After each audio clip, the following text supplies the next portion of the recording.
Ukaambiwa leo uchague kimoja kati ya vitu viwili, mali na wosia. Je, utachagua nini? Lakini hili sio swali la msingi. Swali langu la msingi liko pande mbili. Upande wa kwanza linasema kwamba kwa nini watu wengi sana ambao wanaachiwa mali za urithi wanashindwa kuziendeleza? Kwa nini unakuta kwamba baada ya muda mfupi kila kitu kimepotea, alafu wanabaki hawana kitu kabisa, hata kama mali ya urithi ilikuwa ni nyingi? Maana ni wachache sana ambao huwa wanamudu kuweza kuendeleza mali za urithi ambazo wameachiwa. Na kwa nini wale watu ambao hawajapewa mali za urithi lakini wazazi wao wakawapa tu maneno kwamba mwanangu 1 2 3, kwa nini hao watu huwa wanaanza kwa ugumu, lakini nafika pointi maisha yao yanabadilika na kuwa mazuri na wanakuwa ni watu wenye nguvu sana? Ni kwa nini? Bwana Yesu asifiwe sana. Nataka tuangalie kupitia mfano wa watu wawili, Esau pamoja na Yakobo. Tunaona kwamba hawa ni watu ambao walikuwa ni watoto wa baba mmoja, watoto wa Isaka. Sasa tunaona kwamba kwenye baraka mzaliwa wa kwanza alikuwa ni Esau, ndiye ambaye alitakiwa kubarikiwa na baba yake.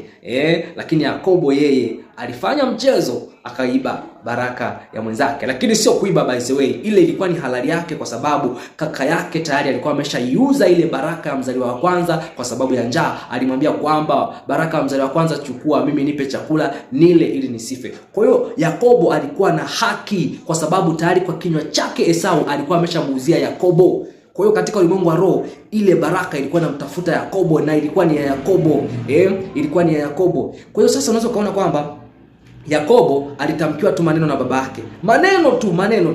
Baada ya kutamkiwa maneno tu ya baraka, ya hosia, ya baraka, tunaona kwamba ndugu yake Esau alipogundua kwamba Yakobo ndiye ambaye ametamkiwa hayo maneno, tunaona kwamba alichukia sana, hata kudhamiria kumuua. Ndio maana mama yake Yakobo, kwa sababu alikuwa anampenda sana Yakobo, akamwambia Yakobo, naomba uende nyumbani kwetu ukakae huko, kwa sababu kaka yako atakuua, amedhamiria kukuua. Kwa hiyo Yakobo alichokifanya, aliondoka akiwa hana pesa wala kitu chochote, akiwa hana mali yoyote ile. Kwa hiyo maana yake utajiri wote, mali zote na kila kitu ambacho alikuwa nacho Isaka alibaki nacho Esau. Alibakiwa navyo nani? Esau.